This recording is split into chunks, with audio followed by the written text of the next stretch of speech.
ময়দানে লক্ষ লক্ষ ছাত্র জনতার সমাবেশে আমার সভাপতিত্ব করার সুযোগ হয়েছিল। সেই সমাবেশে প্রধান অতিথি উপস্থিত ছিলেন বিএনপির চেয়ারপারসন সাতদলীয় জোট নেত্রী দেশনেত্রী বেগম খালেদা জিয়া। সেটা রমজান মাস ছিল।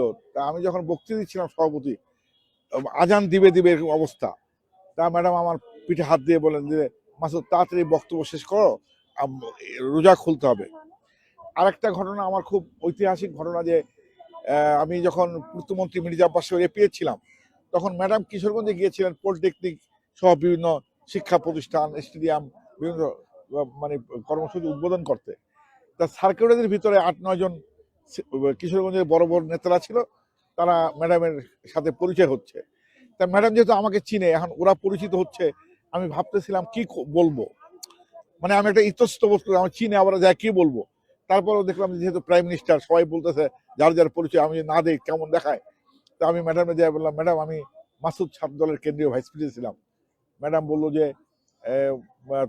তোমার আমার সাথে যখন তোমার কোথাও দেখাবে তখন তুমি বলবা যে আমার নাম মাসুদ, আমি ছাত্র দলের কেন্দ্রীয় ভাইস প্রেসিডেন্ট ছিলাম, তাইলে আমার তোমার কথা মনে হবে। বয়সটা হয়ে গেছে তো আর মনে রাখতে পারি না বলেই ম্যাডাম হাসে দিল। ওই রুমে আব্বাস ভাই, হারিস চৌধুরী, ফালু ভাই সহ অনেক লোক ছিল, তারাও হাসলো। এই স্মৃতি আসলে ভোলার নাই।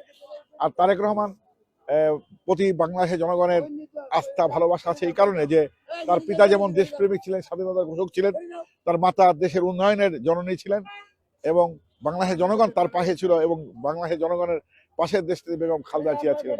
আমার বিশ্বাস যে দেশনেত্রী বেগম খালেদা জিয়া এবং জিয়াউর রহমানকে যেমন বাংলাদেশের মানুষ, ছাত্র সমাজ, যুব সমাজ ভালোবাসে, তারেক রহমানকে ভালোবাসবে। এবং তারেক রহমান যদি সরকার গঠন করতে পারে আগামী নির্বাচনে, আমি বিশ্বাস করি 31 দফা বাস্তবায়নের মাধ্যমে দেশের সার্বিক কল্যাণ হবে, উন্নয়ন হবে, এবং বাংলাদেশের মানুষের যে আশা আকাঙ্ক্ষা সেটা তিনি প্রতিফলন করতে পারবেন।